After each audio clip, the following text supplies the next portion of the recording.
he had underlined in red. In 1980, Nashville tried to kill traditional country. Steel guitars got cut, fiddles got benched, twang became a dirty word. But 10 songs refused to die. One of them was recorded by a man who could barely stand up in the booth.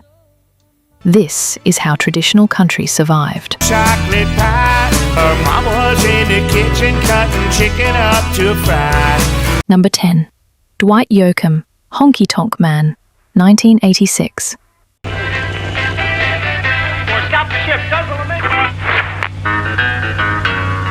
Picture a 20-something guitarist standing outside every major label door in Nashville, guitar case in hand, and getting the same answer every single time. Too country.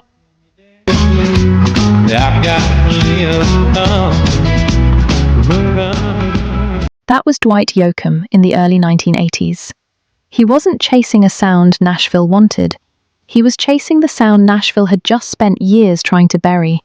The twang of Bakersfield, the ache of Buck Owens.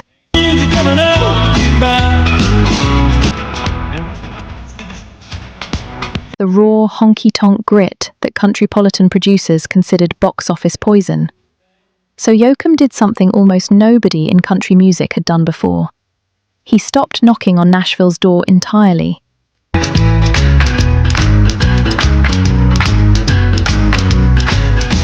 He took his sound to Los Angeles instead, and built an audience in the punk and cowpunk clubs of the LA rock scene, sharing stages with bands that had nothing to do with country radio.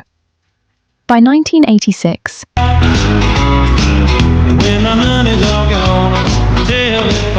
when Reprise Records finally released his cover of Johnny Horton's Honky-Tonk Man, Yoakam wasn't an outsider anymore. He was proof that the traditional sound didn't need Nashville's permission to survive. It just needed an audience willing to listen.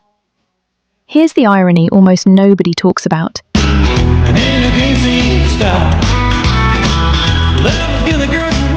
The genre's gatekeepers rejected him for being too authentic, and rock clubs 3,000 miles away are what saved him. Number 9 takes us to a mother-daughter duo Nashville also wasn't sure what to do with.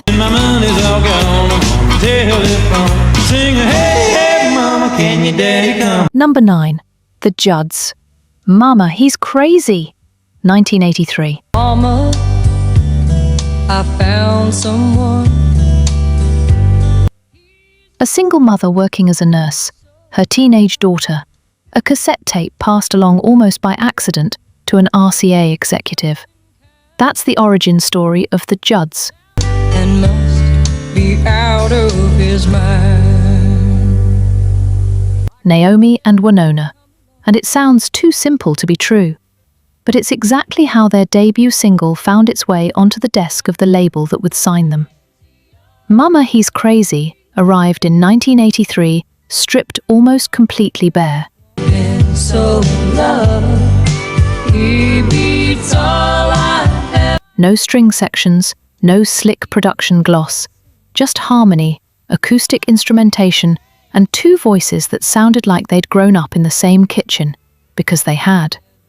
It won them a Grammy, and it did something more important than winning an award.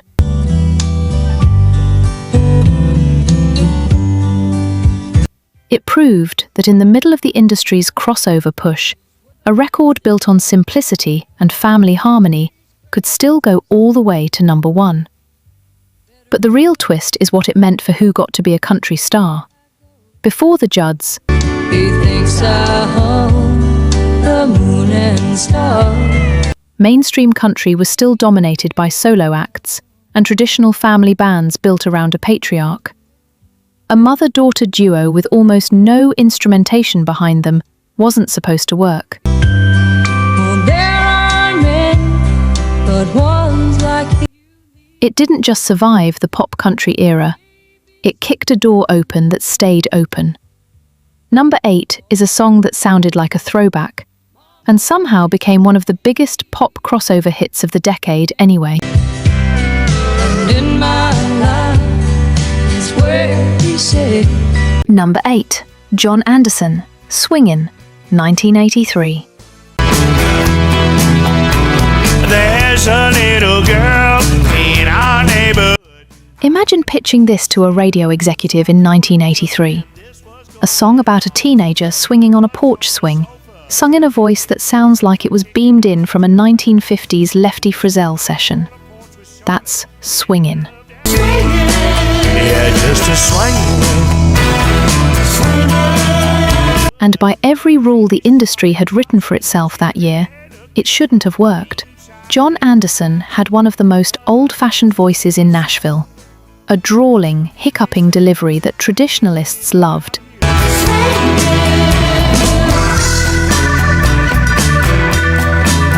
And crossover producers considered a liability.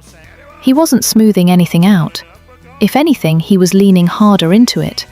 Then, Swingin' didn't just hit country radio, it crossed over onto the pop charts too.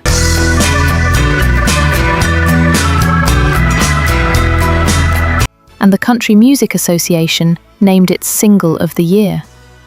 Here's what makes that so strange. The entire crossover strategy of the era was built on the idea that mainstream audiences didn't want traditional country.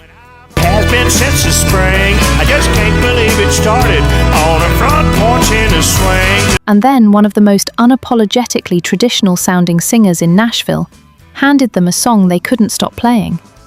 It turns out audiences weren't rejecting Twang, they were being told to reject it. Before we hit the halfway point, Yeah, we were swinging.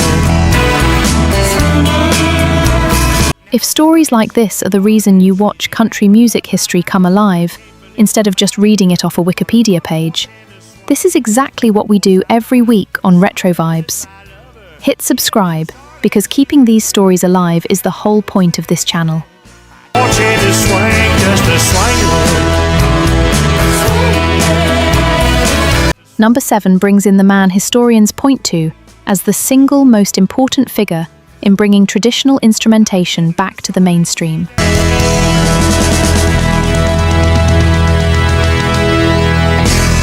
Number 7. Ricky Scaggs, Highway 40 Blues, 1983. My shoes, counted the days since I've been gone. Somewhere in the early 1980s, a bluegrass prodigy who'd been playing mandolin on stage since he was a child, looked at what mainstream country radio had become and decided to drag it backward on purpose. Money's gone, stick out my thumb. My eyes are filled with bitter tears. Ricky Scaggs didn't sneak fiddle and steel guitar back into country music. He forced it back in, one hit single at a time, at the exact moment labels were spending fortunes trying to remove it. Highway 40 Blues is where that mission crystallized. It's fast,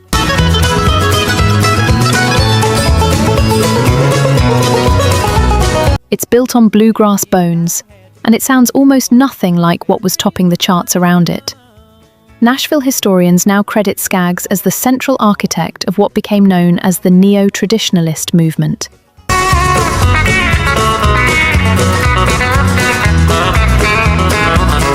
The counter-revolution that eventually swallowed the very crossover trend it was fighting against. But here's what most people missed at the time. This wasn't nostalgia.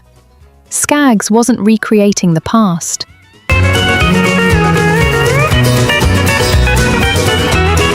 He was daring the industry to prove traditional country couldn't still win on commercial terms. It could, and it did, repeatedly.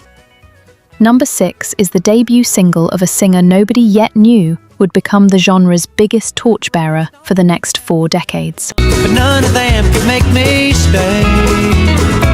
Well, I played the music halls. Number 6. George Strait, Unwound, 1981. Yes, 'cause I've got a problem, I'm gonna drink off my 1981. Urban Cowboy mania is at its peak.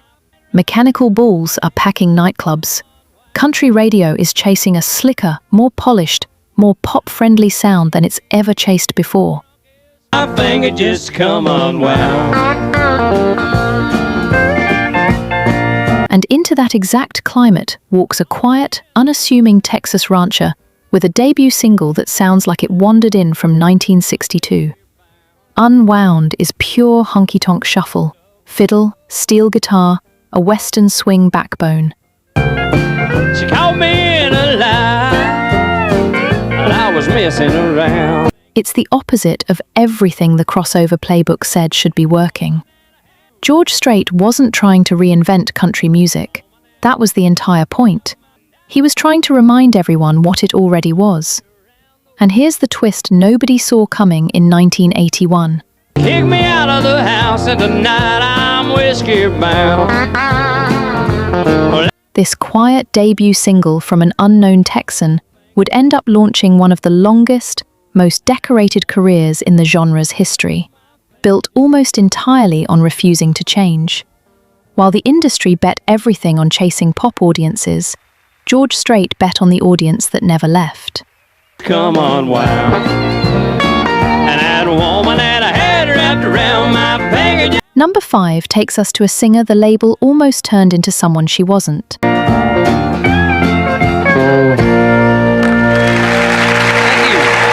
Number 5, Reba McIntyre, Whoever's in New England, 1986. You spend an awful lot of time. Early in her career, Reba McIntyre was being pushed, like almost every rising female country artist of the era, toward a smoother, more pop-adjacent sound. It was the commercial logic of the moment. Has got to play the part, and each time duty calls. Soften the edges, widen the audience. McIntyre pushed back. She wanted a stripped-down, unmistakably country production. Real steel guitar, real heartbreak, sung plainly. Got with all your heart. Well, Without disguising it in orchestration. Whoever's in New England was where that instinct paid off. It's a devastating song about suspecting your husband of an affair, delivered with almost no ornamentation between McIntyre's voice and the listener. when whoever's in. It became a defining single of her career and a turning point in how she was marketed, from rising singer to the genre's next reigning female superstar. The irony is hard to miss. The label's crossover strategy assumed audiences wanted distance from raw, traditional country emotion. Reba proved the opposite. Oh, it's beautiful to see this time of year. Audiences wanted less distance, not more. Number 4 is a song released the same year its singer was becoming country radio's brightest new star, and one of the last things he'd give the genre before it lost him far too soon. Down the hallway, but before you leave again. Number 4, Keith Whitley, came a number 1 hit that year, and it remains one of the clearest examples of just how far traditional country had clawed its way back onto mainstream radio in less than a decade.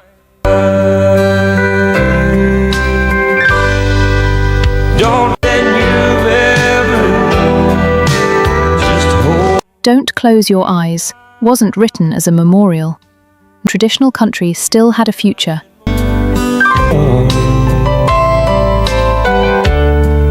Knowing he's in your Number 3, Merle Haggard, Big City, 1981. Fascinating performers.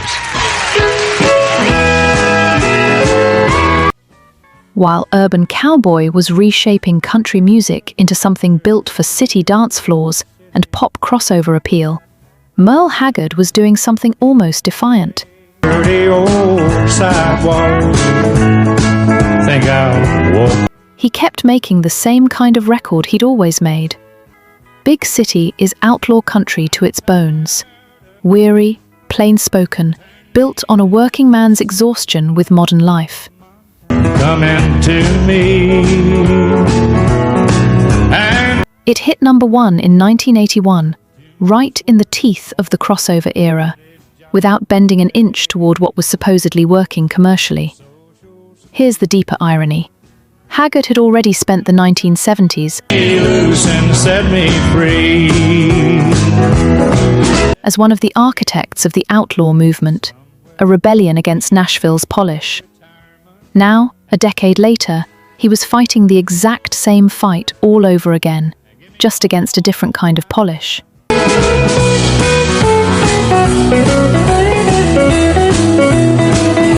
Haggard didn't just survive the pop country era. He proved that refusing to chase a trend could be its own form of commercial success. Number 2 is the song that's widely credited For anything I've done. with single-handedly rescuing an entire artist's career, and, in the process, rescuing the sound Nashville had tried to phase out. Turn me loose, set me free. Somewhere. Number 2, Randy Travis. On the other hand, 1986.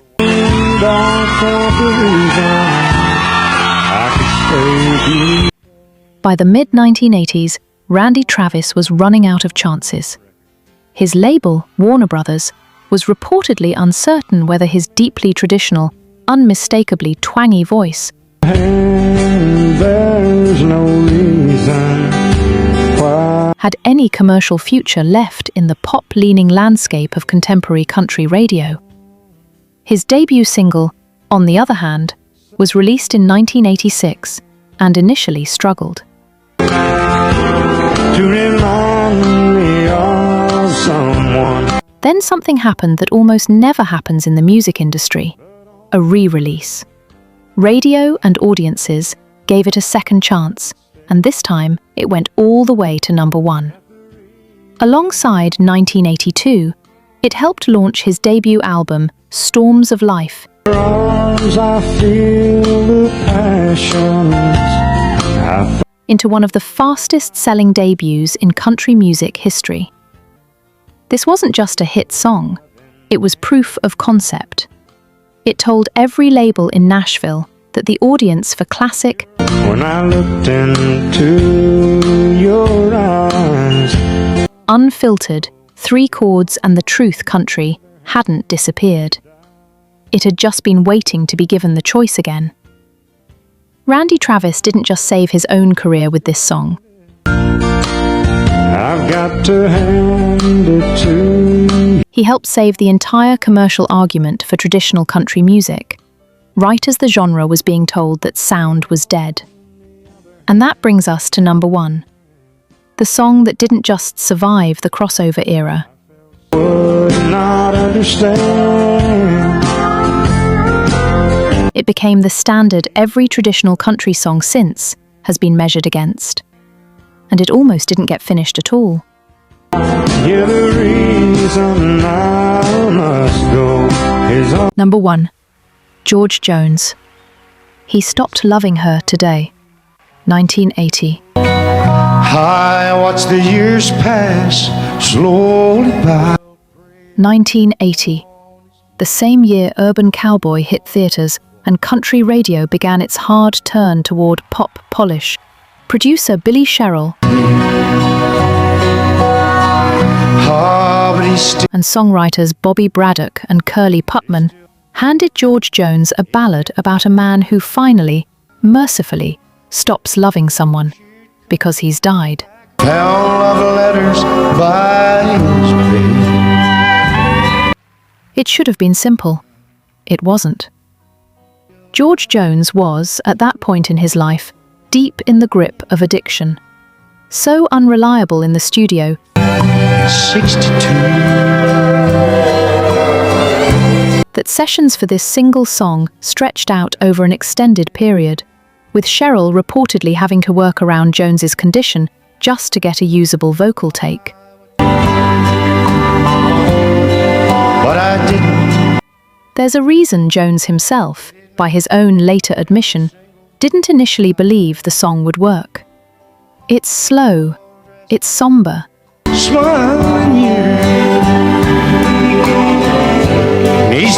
it's about as far from the danceable, radio-friendly crossover sound Nashville was chasing that year as a song could possibly be.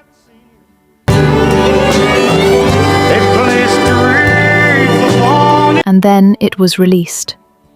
And it didn't just succeed, it swept the industry's biggest honors, winning the Country Music Association's Song of the Year and Single of the Year.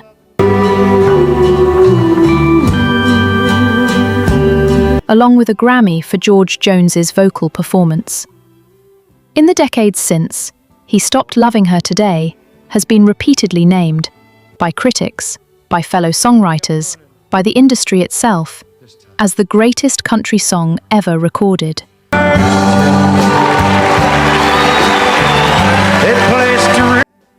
Think about what that means. In the exact year Nashville decided traditional country was a liability to be smoothed over and sold off, the genre's defining masterpiece He stopped loving her. was recorded by a man who could barely stand upright long enough to sing it. That's the real story of traditional country in the 1980s. It wasn't rescued by an industry strategy. You know, she came back for her last time today. It was rescued by 10 separate acts of stubbornness. A Texas rancher who refused to change his sound. A mother and daughter singing in a bare room. A dying man's final gift to the genre. He said, I'll... And a broken man in a vocal booth who somehow found the one performance that would outlive every trend built to replace him. Nashville tried to bury traditional country in the 1980s. Went half crazy now. Instead, it built its own headstone, and traditional country just kept on singing over the top of it. If you want more of the stories Nashville would rather you forget, subscribe to Retrovibes. There are a lot more of them left to tell. By his face.